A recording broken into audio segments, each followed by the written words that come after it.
मैं आज आपको एक फैमिली सोलर डायग्राम यानी मपोए का डिस्क्रिप्शन लिखना सिखाऊंगा। ये डिस्क्रिप्शन आपका प्रैक्टिकल में भी आता है और आपका थ्योरी में भी है। तो आप ध्यान से सुने किन किन हैंडलों की बात करनी है और उनमें किन कौन कौन से वर्ड टेक्निकल इस्तेमाल करने हैं, इसके बारे में आप ध्यान से सुने। सही। चलो मैंने लिखा हैबिट। हैबिट का यहाँ पर एक वाइल्ड हर्ब यानी कि एक साकी पौधा जो जंगली है कहलाता है, इसलिए इसको लिखा है वाइल्ड हर्ब माने साकी पौधा है। अगर यहाँ कोई और पौधा होता तो पेड़ होता तो वृक्ष लिखते या कोई झाड़ी होती श्रब लिखते। हर्ब और श्रब और ट्री चीजें यहाँ पर, तो ये साकी पौधा है। अगला रूट जो है ब्रांच है, टैपरूट सिस्टम है। ब्रांच का मतलब उसमें मूसा जड़ से ये रूट विकसित हुई है और इसके अंदर प्राथमिक जड़, द्वितीयक जड़ और तृतीयक जड़ पाई जाती है। तो इसलिए यहाँ लिखा है ब्रांच और टैपरूट सिस्टम। नहीं तो अगर कोई जड़ नोड से निकलती तो हम उसको यहाँ लिखते एडवेंटियस रूट सिस्टम। अगला स्टेम इरेक्ट है यानी सीधा खड़ा होने वाला है। अगर यहाँ पर तना जो है आरोही मूल तना होता या तना रनर होता या सकस होता, जैसे दूब घास है, कमजोर तना वीक स्टेम लिखते, तो ये कैसा है? सीधा खड़ा है, इरेक्ट। एरियल यानी कि भूमिगत तना नहीं है, वायवीय तना है, इसलिए एरियल शब्द लिखा गया। बूढ़ी मानिए उसमें थोड़ा सा लकड़ी ज़्यादा है, काष्ठी है। ब्लो एंड हार्वेसियस एवं पूरा नीचे से ऊपर तक पूरा पौधा साकी हार्वेसियस है। इसकी सॉलिड ब्रांच शाखाएं कैसी ठोस हैं और हरे रंग की है, जो फोटोसिंथेसिस के लिए बाहर है। अगला स्टेम का लीफ आता है। लीफ में अल्टरनेट फिलोटैक्सी होती है। जब शाखा पर पत्ती के लगे रहने क्रम फिलोटैक्सी कहलाता है। तो अल्टरनेट एक नोड के दाईं ओर और दूसरी नोड के बाईं ओर, इस प्रकार की फिलोटैक्सी अल्टरनेट कहलाती है। वैसे फिलोटैक्सी अल्टरनेट होती है, स्पाइरलम होती है और अपोजिट होती है, अपोजिट डेकासेट होती है। तो यहाँ पर कैसे अल्टरनेट फिलोटैक्सी है, सिंपल है और पौधा एक्स स्टिपुलेट है। इसके अंदर जो स्टिपुल जो है पत्ती के आधार पर कोई एक कलिका नहीं पाई जाती। पीटियोलेटेड यानी कि डंठल पाया जाता है और नहीं तो सेसाइल होती है। और ये ओवेट अंडाकार है। एक्यूट अपेक्स, इसका अगला सिरा जो है संकुचित है, इसलिए एक्यूट अपेक्स लिख दिया। यूनिकॉस्टेड रेटिकुलेट वेनिशन, इसमें एक सिरीय जालका व सिरा विन्यास पाया जाता है और नहीं तो मल्टीकॉस्टेड रेटिकुलेट होता, बहुसिरीय जालका व सिरा विन्यास। यानी पत्ती के पर्णफलक में सिराओं तथा उपसिराओं के फैले रहने के क्रम को सिरा विन्यास कहते हैं, उसको अंग्रेजी में वेनिशन कहते हैं। तो ये दो प्रकार का होता है, जालका व सिरा विन्यास और समांतर सिरा विन्यास। जैसे केले की पत्ती है तो उसमें मध्यसिरा से निकलने वाली उपसिराएं पत्ती के पर्णफलक में समांतर दिशा में फैल जाती हैं, तो उसे पैरेलल वेनिशन कहते हैं। और इसमें इसको रेटिकुलेट वेनिशन कहते हैं। पत्ती के पर्णफलक में सिराएं मध्यसिरा से निकलने वाली सिराएं तथा उपसिराएं एक जाल जैसी संरचना बना लेती हैं, इसको हम रेटिकुलेट कहते हैं। पर इसमें केवल एक ही मध्यसिरा है, ये यूनिकॉस्टेड रेटिकुलेट वेनिशन कहलाता है कि मध्यसिरा डिवाइड नहीं होगा। अगला इन्फ्लोरेसेंस यानी कि शाखा पर या तने पर पुष्प लगने के क्रम को इन्फ्लोरेसेंस कहते हैं।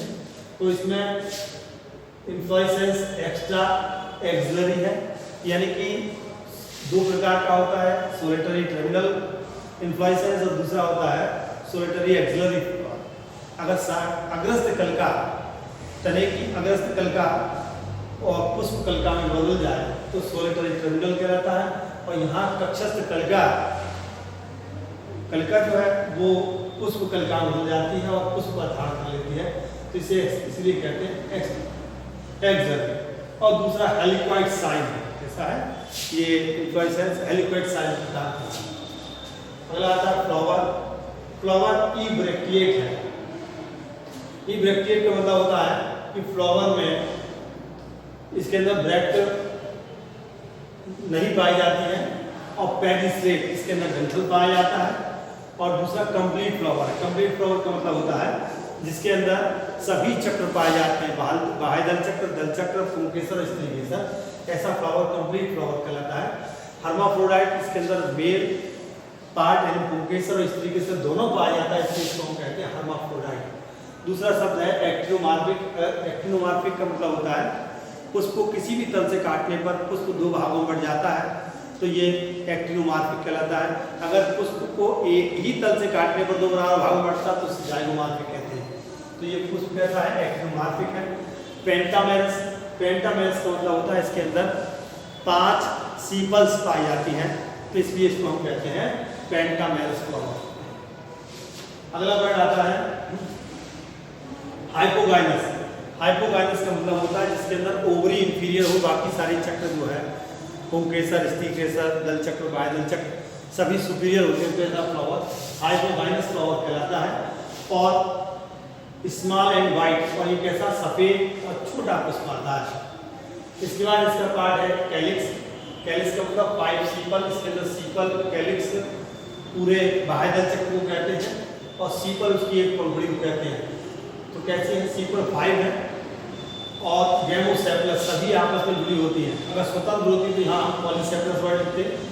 Valvate aestivation. एस्टिवेशन क्या होता है कि जो दल चक्र है वो पुष्प पर किस प्रकार विन्यसित है, तो वो एस्टिवेशन कहलाता है। तो एस्टिवेशन कई प्रकार का होता है, वाल्वेट, ट्विस्टेड, कॉन्वेंशियल और इम्ब्रिगेट।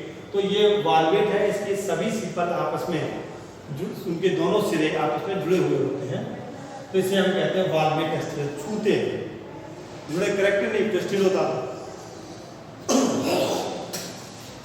तो इसके बाद वाल्वेट एस्टिवेशन और दूसरा 5 लोब वाइट एस्टिवेशन और परसिस्टेंट ग्रीन हेयरी। परसिस्टेंट जो मतलब सदा हमेशा सीपल जो है उसके साथ लगी रहती है। जैसे आप बैगन में देखते हैं तो बैगन के ऊपर जो हरे रंग का स्टार जैसा बना होता है वो सीपल है और वो स्थायी रूप से लगी रहती है और फलों में झड़ जाती है, तो इसलिए उसको हम कहते हैं परसिस्टेंट, जो सदा बाहर लगी रहती है। और ग्रीन और हेयरी, ग्रीन का मतलब हुआ हरे रंग की, हेयरी का मतलब होता है उनका रोमल ऊपर रोम पाए जाते हैं छोटे। इसके बाद करौला आता है, इसमें 5 पीटल्स हैं। कितनी है पीटल?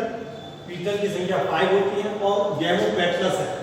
गैमोपेटलस पहले बताया था, अगर गैमोपेटलस है तो आपस में जुड़ी हुई, पॉलीपेटलस है तो स्वतंत्र होता है पीटल्स। तो और रोटेट चक्र में है, इसमें एस्टिवेशन, वाल्वेट एस्टिवेशन पाया जाता है। यहाँ देखिए तो एस्टिवेशन कैसा है? वाल्वेट, दोनों में वाल्वेट एस्टिवेशन है। वाल्वेट एस्टिवेशन का मतलब होता है जैसे ये सीपल या पीटल जो भी बन है तो ये इनके जो सिरे हैं ये छूते नहीं है, देखिए आप ये स्वतंत्र है ना, तो इसलिए इसे वाल्वेट एस्टिवेशन कहते हैं। दूसरा वाल्वेट एस्टिवेशन के बाद 5 लोब वाइट, और कैसी होती है? 5 पाली में होती है और कैसे रंग की होती है? सफेद रंग की होती है। इसके बाद आता है इसका एंडोशियम पार्ट, जो पुष्प का नरभाग होता है यानी मेल रिप्रोडक्टिव पार्ट है। तो इसमें स्टेमन कितने हैं? 5 स्टेमन्स हैं और पॉलीएंड्रस है। सब कैसे हैं? पॉलीएंड्रस। एंथर लॉन्ग और डाइथिकल। इसका एंथर जो होता है यानी कि ये फिलामेंट है और फिलामेंट के बाद ये इसका एंथर है। फिलामेंट इसका शॉर्ट है, छोटा फिलामेंट है और एंथर कैसा? लंबा है। तो लंबा है और वाइडो, इसके अंदर 2 पाली पाई जाती है, इसको हम कहते हैं वाइडो। और डाइथिकस। अगला आता है गायनेशियम। गायनेशियम बाइकार्बोनरी यानी गायनेशियम का अगर एडमिशन इस प्रकार से इसका अगर ये काटेंगे इसका तो बाइलोब होगा, 2 दिखाई देंगे, 2 कार्पल्स होंगे, इसे हम कहेंगे बाइकार्बोनरी। और दूसरा सिन कार्पल, दोनों कार्पल्स आपस में जुड़े हुए हैं। दूसरा ओवरी सुपीरियर होती है। ओवरी सुपीरियर का मतलब बाकी दल चक्र सब नीचे की ओर होंगे और बाइकार्पल 2 कार्पल्स इसके अंदर होते हैं। और इसका जो प्लेसेंटा है जो वो कैसा होता है? फूला हुआ। प्लेसेंटेशन एक वर्ड है, यानी कि ओवरी में ओव्यूल के प्लेसेंटा द्वारा लगे रहने की तरफ को प्लेसेंटेशन कहते हैं। तो प्लेसेंटा इसका फूला हुआ है तो इसको स्वेल्ड प्लेसेंटा कहते हैं। और इसके अंदर प्लेसेंटेशन जो होता है एक्साइल होता है। एक्साइल का मतलब ये हुआ जैसे ये है तो इसके यहाँ पर ये लगे हुए हैं या इस प्रकार की बाइलोब है, तो ये यहाँ पर लगे हुए हैं इसके अंदर ओव्यूल, तो ये एक्साइल का संचेशन अक्ष पर लगे हुए हैं। इसके बाद फ्रूट इसका एवेरी है और सीड इसका एंडोस्पर्मिक है। दो प्रकार के होते हैं सीड, भ्रूणपोषीय और अभ्रूणपोषीय। एंडोस्पर्मिक और तो जिसमें भोजन जो है बीज पत्र में रहता है तो संचित रहता है, उसे एंडोस्पर्मिक सीड कहते हैं। भ्रूणपोषी और अभ्रूणपोषी, तो दो ही प्रकार के सीड होते हैं, तो भ्रूणपोषी और अभ्रूणपोषी। इसके बाद आता है इसका आखिर यहाँ पर जगह है फ्लोरल फार्मूला। फ्लोरल फार्मूला ये बहुत मेन है, तो इसको ई ब्रैक्टिएट, इसके अंदर ब्रैक्ट पाई जाती है। दूसरा ये साइन है एक्टिनोमार्फिक का। और अगर ये ई की जगह मैं यहाँ पर देखो इसका कंपैरिजन लिखता जाता हूँ ई ब्रैक्टिएट, अगर मैं यहाँ पर इसको ई की जगह ना लिख करके बी आर लिखूँ केवल, तो ये ब्रैक्टिएट हो जाता। अगर किसी पुष्प में ये होता तो ई ब्रैक्टिएट एक्टिनोमार्फिक, पर अगर मैं इस प्रकार से बना देता तो इसको पढ़ते जाइगोमार्फिक, यानी कि किसी एक टर्म से काटने पर दो बराबर भागों बढ़ता है।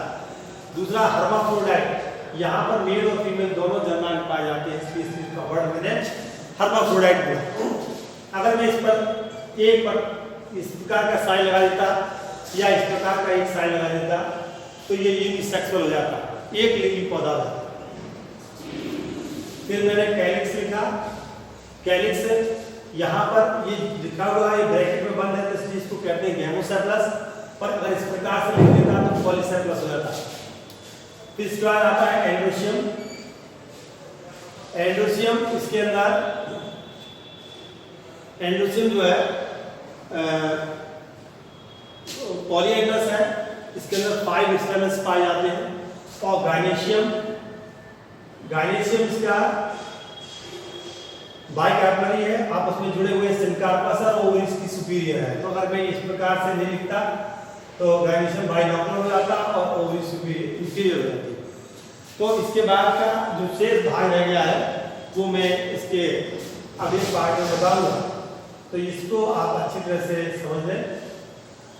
और ये प्रैक्टिकल में भी आता है और आपका थ्योरी में भी है, और इससे आप कुछ बेसिक नॉलेज भी आप इनहेरिट कर लेते हैं। इसके बाद इसका फ्लोरल फार्मूला वो अगले वीडियो में आपको हम बताएंगे। धन्यवाद।